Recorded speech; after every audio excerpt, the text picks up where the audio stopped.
Here we have veggie, turkey, and chicken, is that? Veggie, turkey, and ham. Oh, ham. Ham. So grab yourself a sandwich if you like. We have a variety of sodas in there and water. Yeah, well, that one's back. And there's another one that's a little bit broken. And today's presentation is being live streamed. Just so you would know. Live stream? Yeah. We have another instructor that's unable to be here, and he would like to be part of it. will be live streamed. And all of them from now on will be live streamed. Also, they will be available on Canvas. I saw it too. Are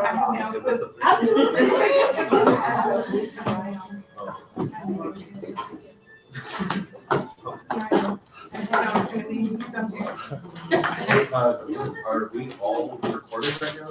Oh, you can see all of them. Really? Except for you. It's not doing what I'm doing. Oh, that's it. Oh, and then this one's. You say right where you're at. Doing the stuff. Well, there's gonna be.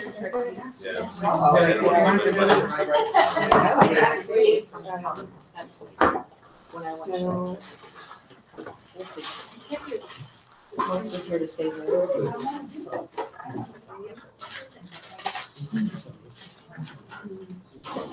that's what we're trying to do.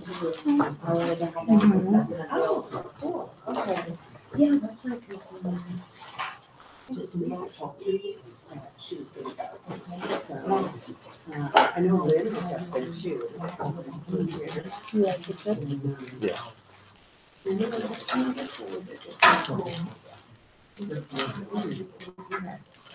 I was gonna say the ASL reader. That one has a full table too, and everything. That one was I can't wait for that season to come back. Yes.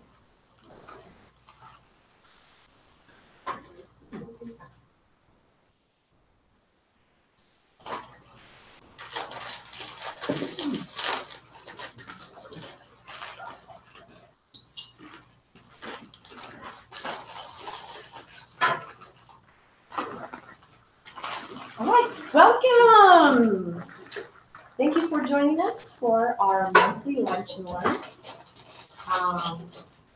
Today's topic is understanding learning disabilities. Okay, glad you could be here, and I hope you enjoy your lunch. As you know, the Access team puts on these presentations monthly. Most of you know. Some of you, this is your first time being here. So I am Linda Puglisi. I'm the coordinator for Access, and along with myself, we have Courtney Rasplika, she's the secretary, and Melissa Madison, who is our counselor. Our coordinator is Christina Calderon, who is actually the director of all the special programs and services. She is not here at this moment, but she is coming. No, she's not able to. Oh, I'm sorry, she's not able to be here today. But that is our team, along with, we have an instructional aide, Mary Ariola. Who's awesome. Who is awesome. She is That amazing. is good to hear. Yes. Yes, we know that too. Thank you. Thank you. So she's unable to be here. Actually, she's having some foot surgery, so she'll be back. So our overview is what is a learning disability, specific types of learning disabilities, the accommodations that our program provides for learning disabilities. I also have a success story that I'd like to share with you, which is really awesome, about a student with a learning disability. And we also have our special guest speaker today, which is Mr. Dalton, joining us from Varsity Unified School District. So we're excited to hear what he has to share. So what is a learning disability? Learning disability, they are neurologically based processing difficulties that can interfere with learning your basic skills, math, writing, and reading. They also can interfere with the higher level skills such as your organizational skills, time management, abstract reasoning, and long and short-term memory. So sometimes Melissa will accommodate a student with 1 page of notes, and on those on the note cards there'll be like maybe formulas or things to help prompt them to remember things. So that's one of the accommodations that we provide. So some of the types of learning disabilities we will be going through today are auditory processing disorder, dyscalculia, dysgraphia, dyslexia, and nonverbal learning disability. So the central auditory processing disorder, also known as auditory processing disorder, APD. With this disability, the student has a difficult time interpreting information. For instance, they might hear things like, I scream. Somebody might say, I scream, and they'll think they actually said ice cream, like ice cream, the food. So just the little differences in the sounds of the vowels and consonants, they get those confused. They also have a difficult time explaining things and following multiple steps during instruction. So you might be giving them instructions, this is what we're going to do here, and then by the time you go to the next sentence of what that instruction is, they'll be trying to process what you just said, and they'll miss the second step. So, and then they'll catch up to the third. So that's how they have a hard time processing information. It's like the brain hears one thing, and it's not what the ear actually hears. They have a hard time competing with background noise. So if there's a lot of noise in your classroom, they'll have a hard time focusing on what they're doing. That's why we provide distraction-reduced environment for students at tests. Even the sound of a pen dropping can be a distraction to them. Dyscalculia. Sounds Italian, huh? Dyscalculia. It is a disability where students struggle in math, mathematics. They have trouble with sequences, spatial concepts, directional confusion. So they might have a hard time with actually identifying a plus sign and a multiplication sign. They'll get those confused. They might see a number 2 and think it's a Z. Also, they'll have a difficult time determining which is larger and which is smaller and making change, those sort of things. Dysgraphia is the inability to write coherently. They have poor handwriting. As you see in this picture right here, I showed different ways they try to hold the pencil or pen. And they have a hard time putting their thoughts together, writing expression, like putting things, they might think about things, but as far as putting it on the paper, it's hard for them to determine what to write down. So what's really wonderful now, we have all this technology, and you have computers, laptops, so they don't have to sit there and write papers out. But when they have like a blue book test, this is a real challenge for a student that has dysgraphia. Dyslexia. And dyslexia is a reading disorder. They have a difficult time reading words accurately and with ease. They have a difficult time spelling and understanding sentences and recognizing words that they already know. They might look at a word and that looks totally unfamiliar to them, but they've written it down again and again. The words tend to jump around on the pages, okay? They can even flip-flop words and letters. We have overlays that you can put over a page, different colored overlays, and they can determine which one works best for them, because everybody's brain works differently, and there is not one person that has the same disability. They've even done scans of brains, and they've noticed differences in the areas that are processing differently. The one thing, when they do this brain scans, they can determine which learning disability they have, because there's similarities in that area of the brain.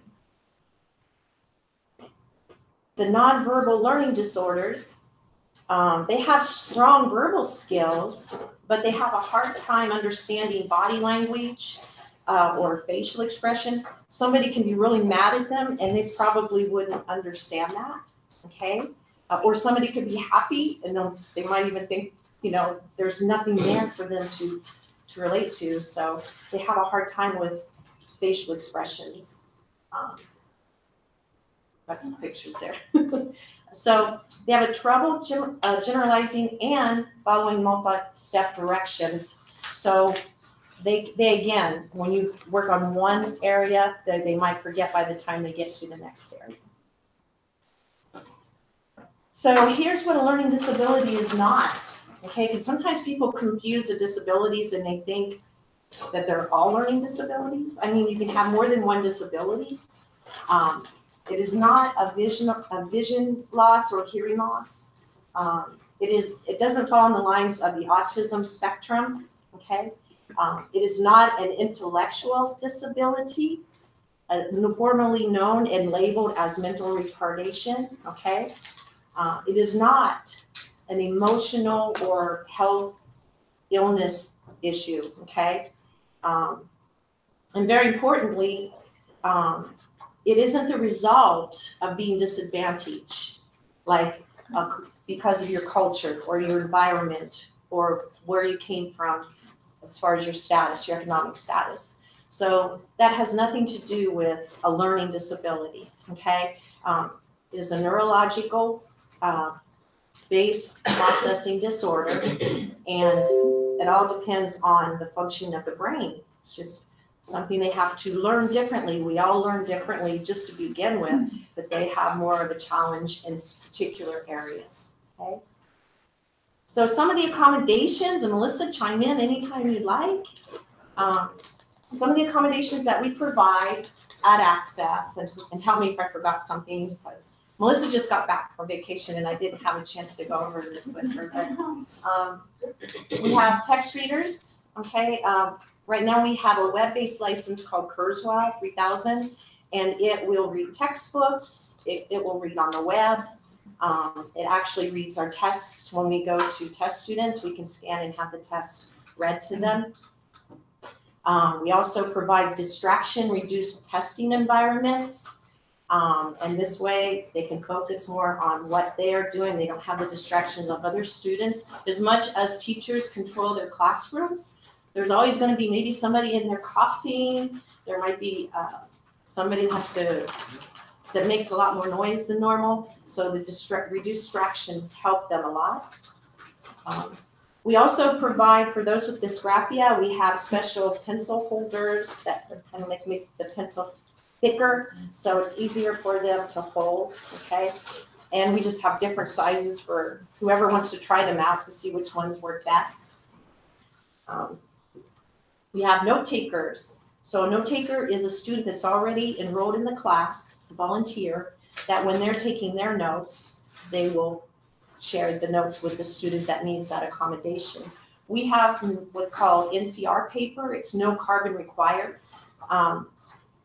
And what they can do is take the notes and have it copied onto a sheet, hand it off to the instructor right then and there, and then the instructor can give the notes to the student. Or the note taker can even type and email the notes.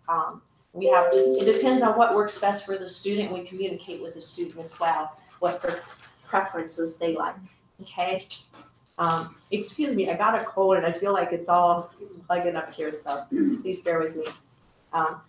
I wanted to bring some down. I should have brought a smart pen. The smart pen is mostly checked out. Right? They're all checked out. Most of the equipment's checked out right now. Our smart pens are very smart. They have an audio recorder and a camera built into them, which while they're taking notes, it's recording what's being written down on the page, okay? So throughout their notes, anytime they want to go back to, maybe you were lecturing on a particular formula in math, and they want to just know what was said by the instructor when that formula was written, they can go back and click on that exact place in their notes, and it will play back what was said. So it's great for navigation, and also they can transfer their notes onto their computer and email them to their other students as well. And I spoke earlier about the colored overlays, and those are things that we have available, different colors, and it just depends on the student. C-pens. A C-pen actually is a little pen that scans and reads. So they can be in the classroom. They don't have to have a big scanner, scan documents in and have it read over a big computer. It's a small handheld device about this big, and maybe they're reading, something that you've a handout or something, and they're not sure what a word is. They can scan it, and with the little headphones, play it back, and it can tell them what's being read. And it also has a dictionary in it. It also has just an audio recorder if they want to use it for a recording device, okay? So if a student has that accommodation, we do have them sign, and would you share with them what we have them sign for recording, tape recording? Anytime a student is given any sort of a recording, so we have audio recorders, we have digital recorders, we have smart pens are a recorder, C-pens are a recorder. Anytime they're given any sort of recording as an accommodation, they also are required to sign a form. It's called taping classes. And so on the form at the top, it talks about the legalities around taping classes and what our obligation as the institution is, but also their obligation as the student, that they're aware they're not to post these audio recordings online, they're only for personal studies only, things of that sort. And then it's signed by the student, and it's done by semester. So everything accommodation-wise is always done by semester. It will never be done for the full year. As classes change, accommodations might change as well. Thank you. Mm-hmm. And another accommodation we provide is Dragons. It's called Dragon Speak, and it is a speech-to-text software. And that helps them, especially if they have a hard time putting things on paper. They can think and speak and write, okay? And it's also accommodated to our students that have like a mobility impairment where they can't actually write, okay?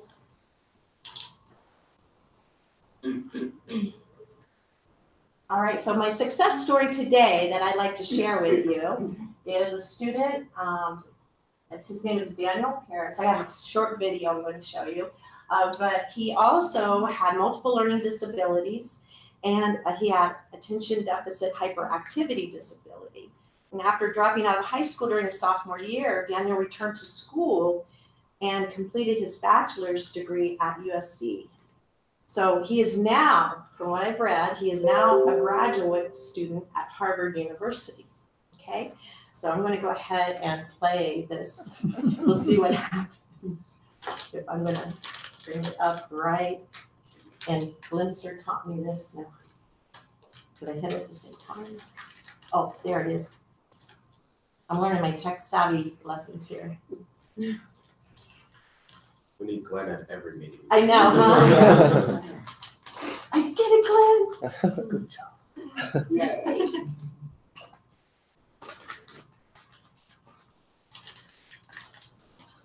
My name is Daniel Paris. When I was a young child, I was diagnosed with ADHD, later diagnosed with multiple learning disabilities in processing speed, in reading, dyslexia. Now I am a graduate of the University of Southern California and a current master's candidate at Harvard University. I knew that I was having a hard time picking up reading. I was having a hard time just sitting in front of the book, even looking at the words. And there's something that was almost painful about it. I just remember it being frustrating. I think it became more frustrating as my brother, who's just a couple of years younger than me, began to pick up reading really easily. And as he's starting to read, he's already surpassing me, where I've had a couple of years at working on. I was able to comprehend things auditorily, but if I tried reading, not only did it take me hours and hours just to get through something that it would take a normal person about like 15, 20 minutes to do, but I just didn't process the information as well.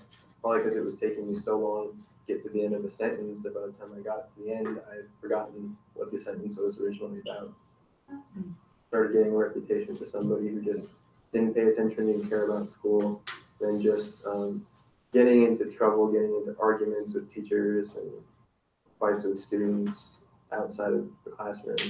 And as I was struggling in high school, I went to counselors at the school, never once referred to a school psychologist, never once referred to go get tested for any additional issues or struggles that I might be having.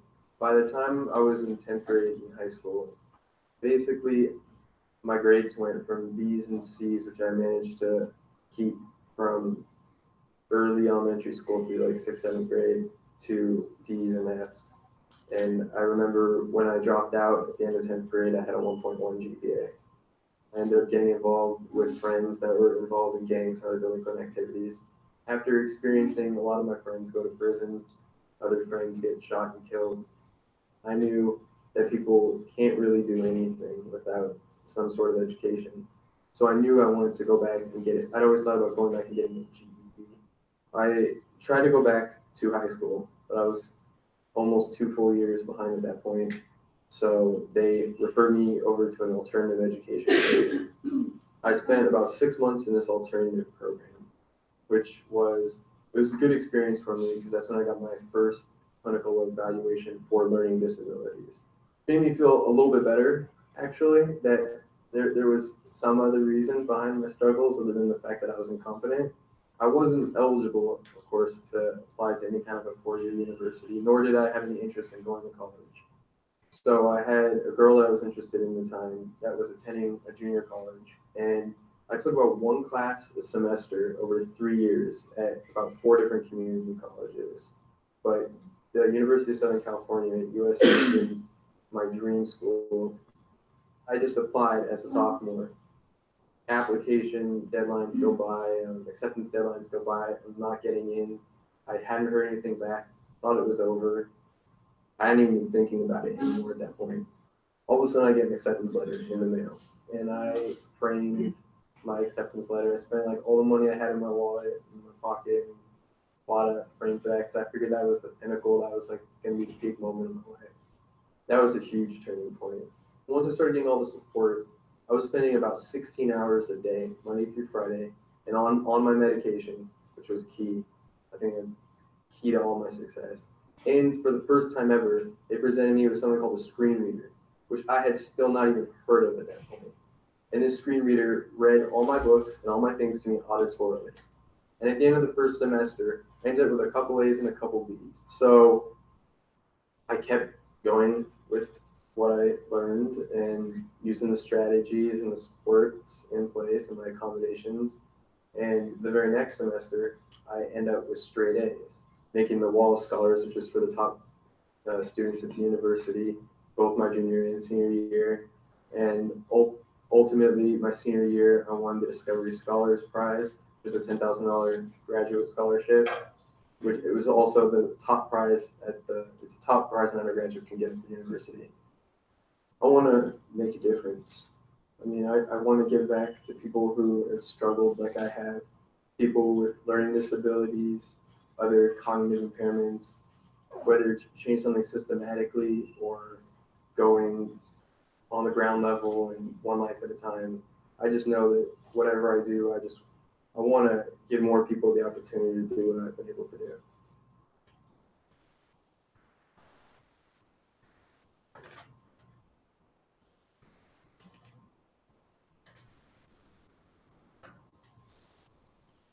You're there, you just gotta drop that down and put your PowerPoint. Oh, hi.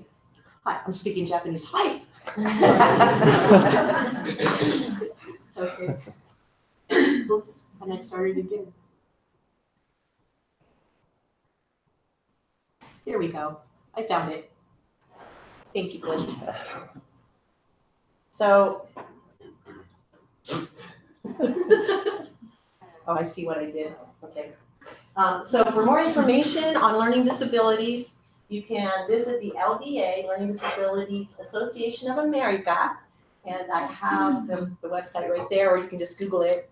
And this is where most of this information came from today, because I am not an expert on learning disabilities. However, we do have our special guest speaker today, who's going to talk to you on the subject, learning disabilities, Mr. Derek Galton. He is the director to, actually it's pupil services for Barstow Unified School District. So let's give him a big hand.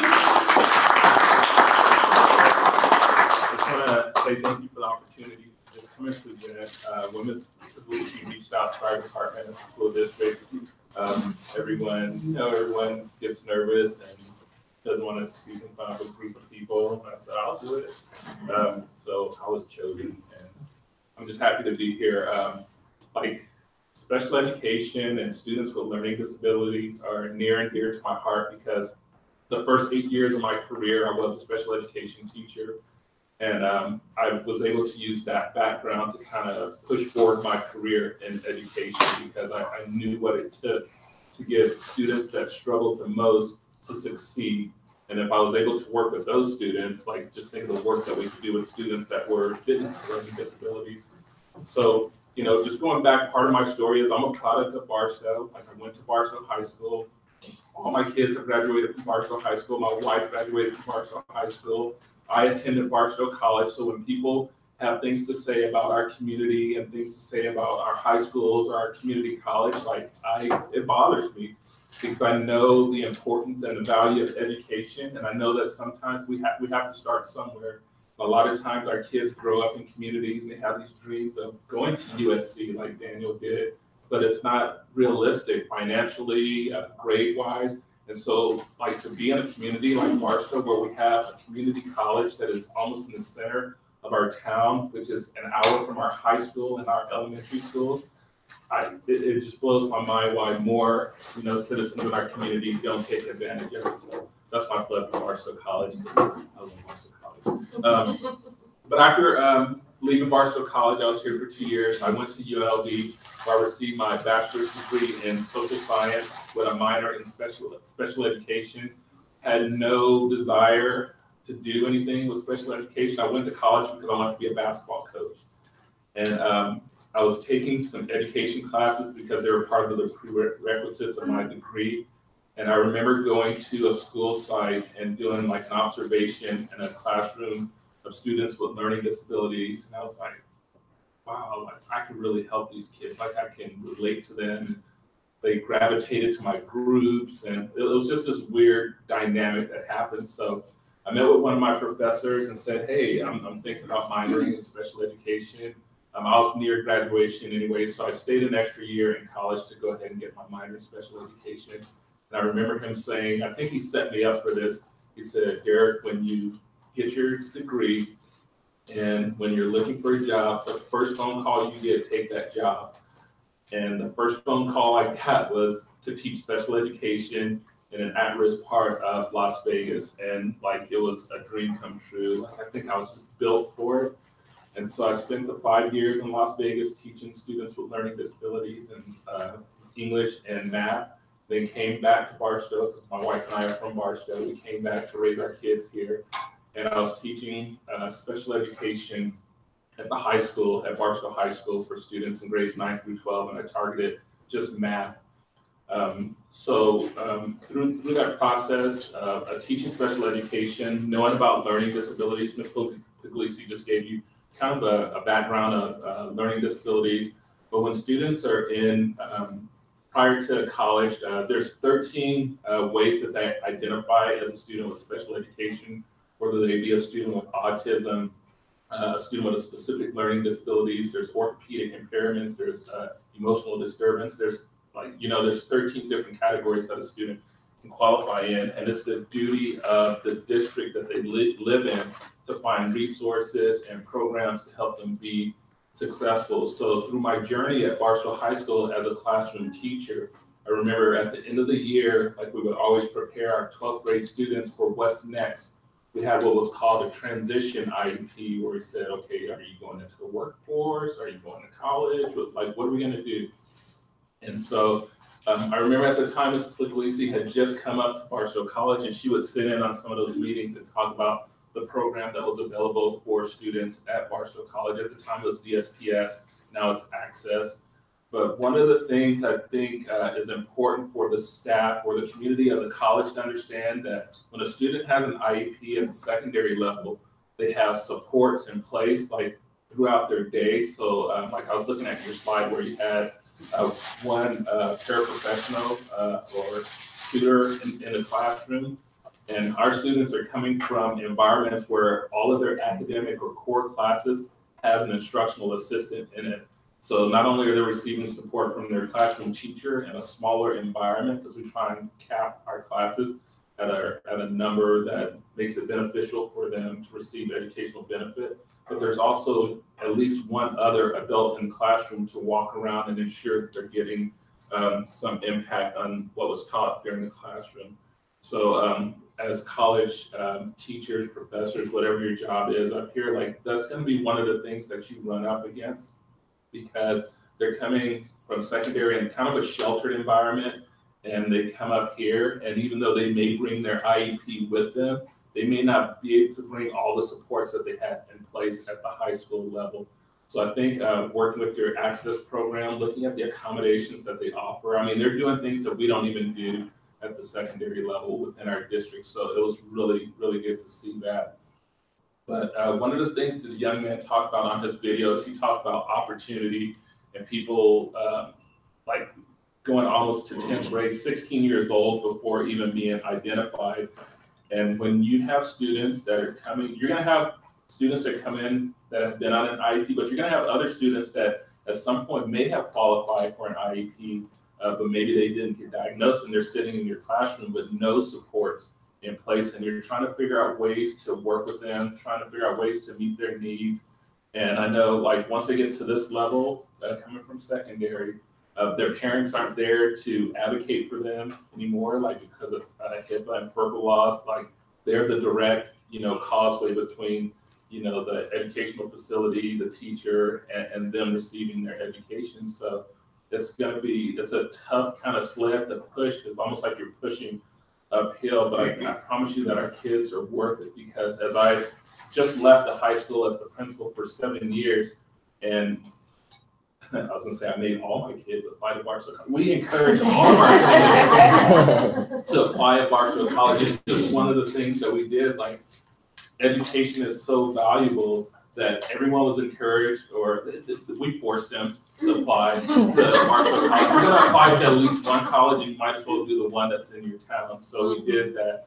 And so, like, as I walk the campus, I see a lot of kids that I remember from their high school days, whether they had an IEP or didn't have an IEP, and they all seem happy. So there's a dynamic here at Barstow College where they feel comfortable about the setting here.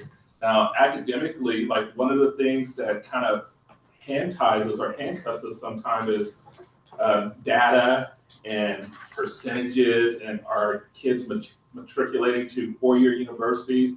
And we know that in the secondary level, students with an IEP can be in the high school setting up to age 22. Most of our students will graduate within a 5-year span of high school. The graduation rate, I believe, for students with special education needs is probably around 70%, and then with an additional year, probably jumps up to 80%. So the students are coming with high school diplomas. It's just going to be important to just continue to collaborate with the high school and ensure that as they bring their IEPs, that you're looking at the accommodations. Almost every student that has an IEP in high school, or even down to the elementary level, they're going to have things like preferential seating, because they may have a visual or hearing impairment that is part of their learning disability. They're going to have things like modified assignments. Like, if I give an assignment of 20 problems, maybe I only hold them responsible for doing the first 5, which will show understanding. There'll be things like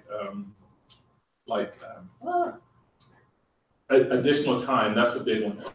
Additional time is a large component, because some of the students, like the young man was saying, like, struggles with reading, so it takes him more time. And if he doesn't have the technology equipment to help pace him, it's going to take them more time to get through their assignments. So the great thing, as kids have come back and spoken to me, that they are getting the support here at Barstow College. We just got to make sure that we're able to identify those students, and we can't just give you like all the information on the kids. At this point, kids have to start reaching out. But I think as instructors, just looking at the totality of what the student is bringing with them, and understanding that we can't always be tied to what the state is trying to tell us. We're trying to educate young people and keep them moving forward. So it may be a 2-year process, may take 4 years, but they're making progress. And as long as students are making progress, that's our goal in education. Like not all of us are gonna be doctors and lawyers and those kind of things. And the college has done a good job in offering additional programs and supports to meet the needs for our students. Some of them are so talented mechanically, doing things with their hands. And now with the CTE facility here in town, we've been able to push a lot of our students in that direction where they're doing core academics, but they're also learning a skill that is, like I've talked to some of them that have gotten jobs like within the last couple of years, and they're doing really well financially. So just as a community, as a college, as a unified school district, just continue to offer opportunities for our students that do have learning disabilities. So I wanted to kind of open it up, and I know some had some questions on how to work with students with learning disabilities. I have like my knowledge base from my instruction days, and also like right now with the district, as my title is pupil services, like I'm responsible for looking at IEPs, finding resources for students. Living in a small town, a lot of the resources are outside of Barstow, so sometimes we're having to bus students outside of our town to meet their needs. But we're slowly starting to bring them back because we're developing our own people and developing our own programs and working with our county institutions to say, hey, we have facility. Can you bring us people that will work with our students so we don't have to sit them on a bus for 45 minutes to an hour? We want to be able to grow our own people here.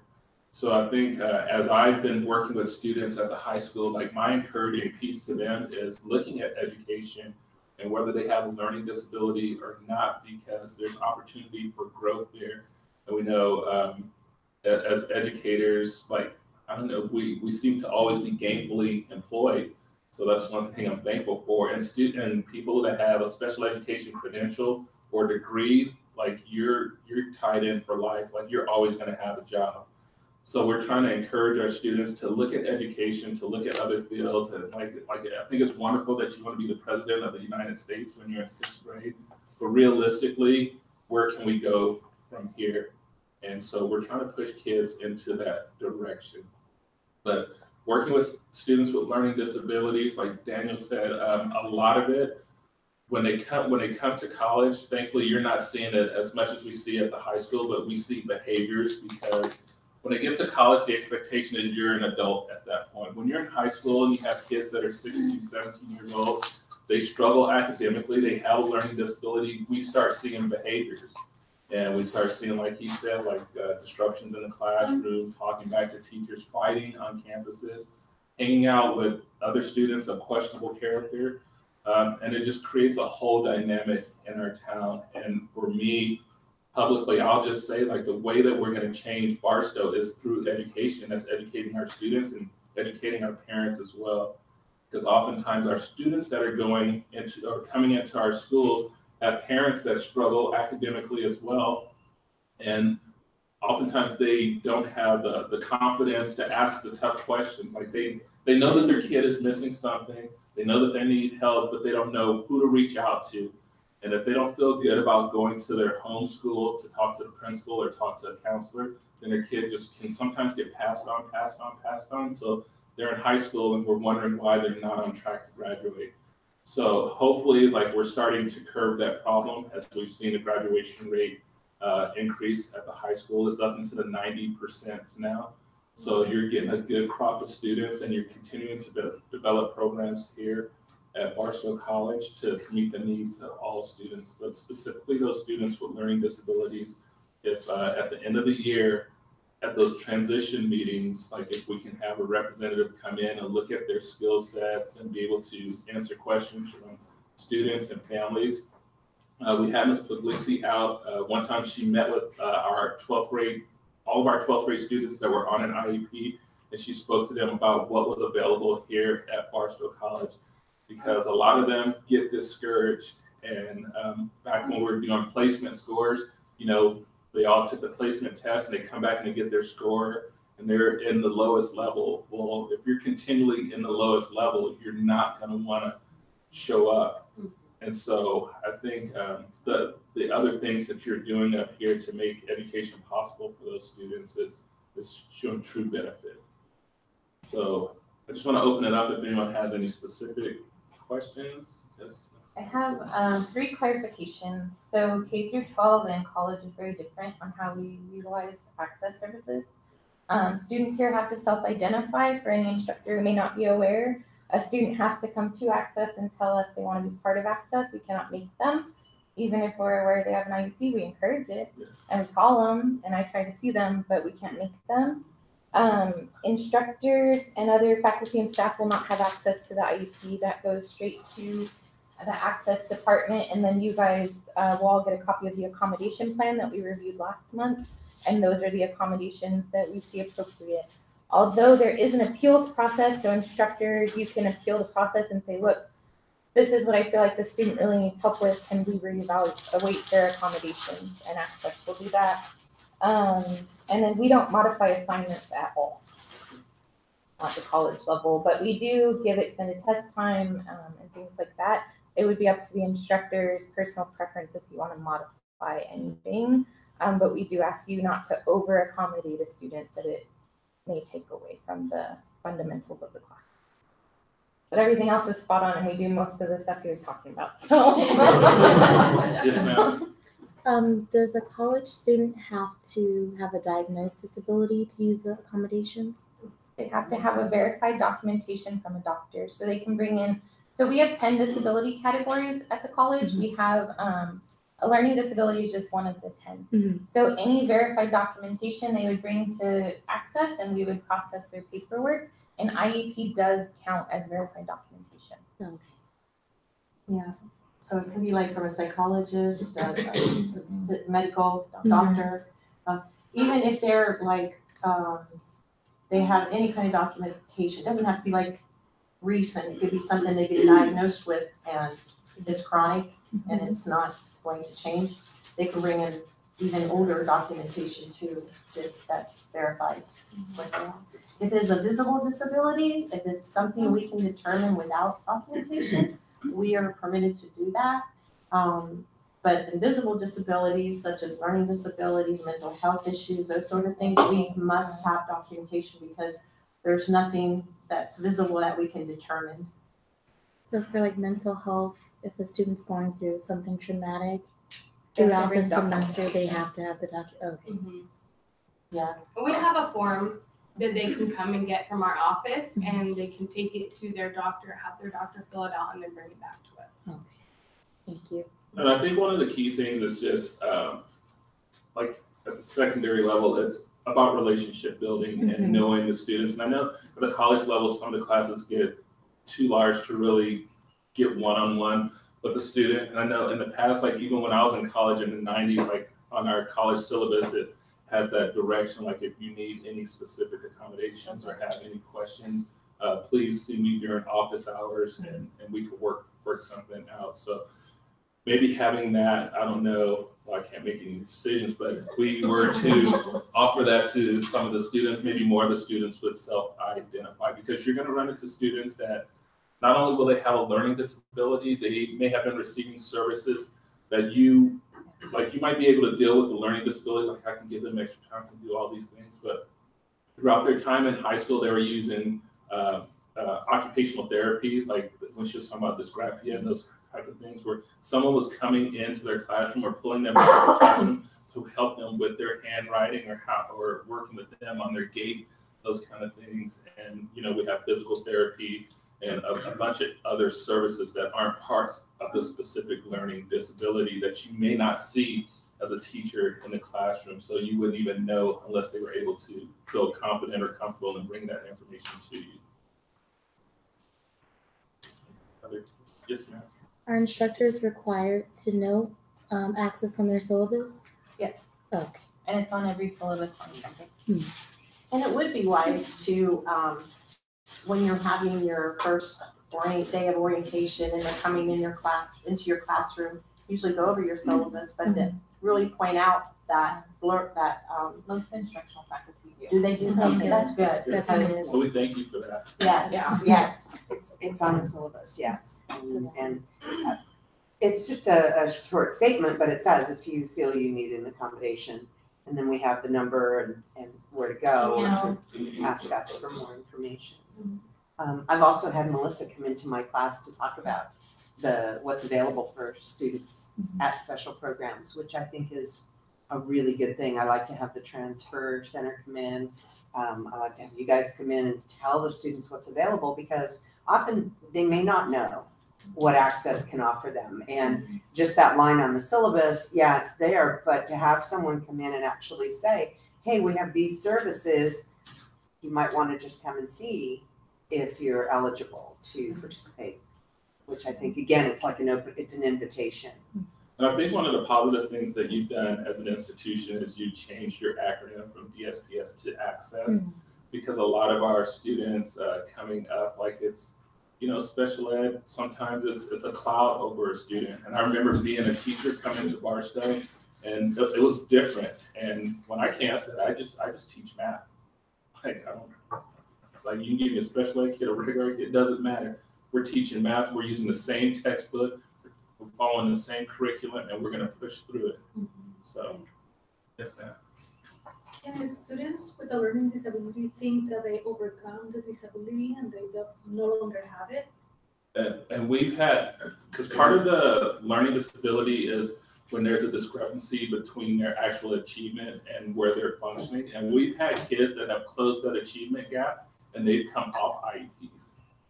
So it's possible, yes. And if they mentally feel like I'm doing well, like I'm getting B's and C's or A's, and I don't need these services, then more power to them. We had a student, the student was here for a couple of semesters. She never mentioned that she probably had a learning disability until her grades were getting really low. Then I believe she attended one of the Access workshops, and she ended up getting a form from the doctor, and she actually had a disability, but in her mind she was thinking she overcome it years and years ago. Yeah. So it can come back? Can it come back? They have never left. Like we've had students within our district, and parents have removed them from the IEP, and when they'll send me a letter and say, I don't feel my student needs this anymore, and I'll look at them, I'm like, okay, they're in 7th grade and they're working at the 3rd grade level. Yeah, they need it. And so I have to send this formal letter saying, like, understand your request, we'll honor it. However, like we feel as the district that your student will continue to benefit from these special education services. And we give them a period of time where they can respond to hold off and continue in special education. But then after that time expires, for them to qualify again, we have to go through the entire process again, starting with the initial assessment. So we try and, when we know that kids are still struggling, because parents have various reasons for wanting their kids off an IEP. Sometimes they want to go to another district, and the other district will say, we don't want any more students with IEP. So they'll say, take my kid off the IEP and they can get in. I'm like, well, that's not the purpose of education. So, and because they're just hurting their kid at that point. Oh, you're welcome. Yes, ma'am. One more. No, you can have 10 more. So if we do feel like we've encountered a student that does have a learning disability, what exactly is the best way to approach it in college? It might be a little different.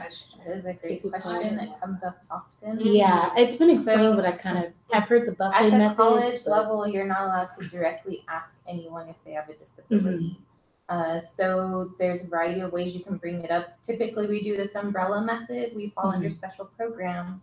And so you can say, have you heard of special programs and services? Here are all the opportunities there. Or you can say, if you're not comfortable doing that, let me walk you down to the K building and they can help you down there. Some instructors have started with our office saying, oh, they want to know about special programs. And we know okay, well, let's start with Access and work our way around.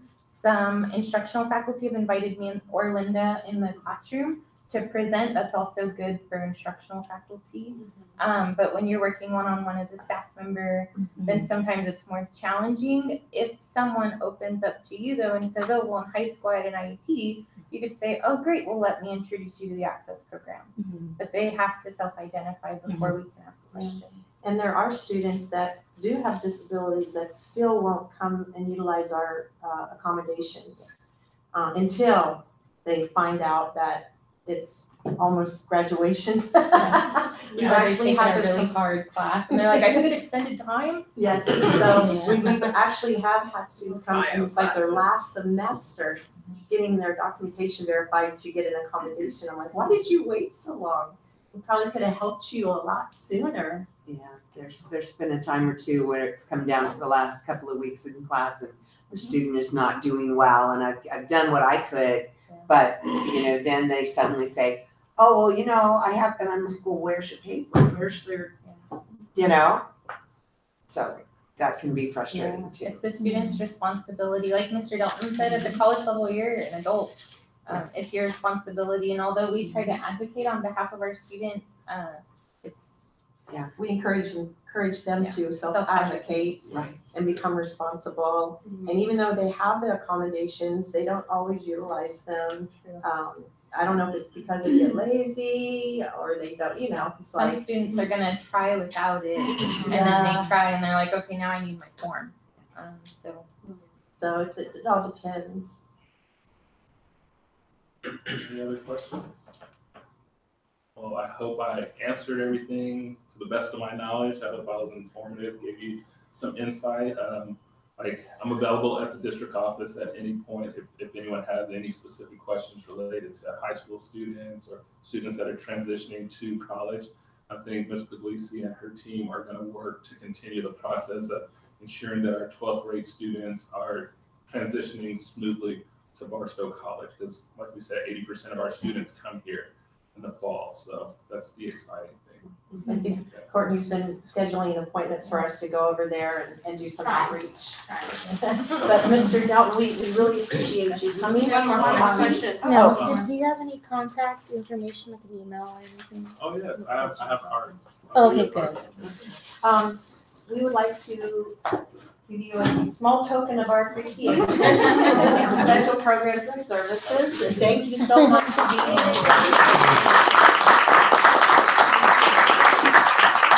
And if you haven't grabbed a sandwich, please do. And we hope to see you for our next Munch and Learn. Oh, we should add that. March 27th, and it will be on mental health issues. We are seeking somebody to come in to speak from the mental health department. If you're gonna sign in. Thank you. Thank you.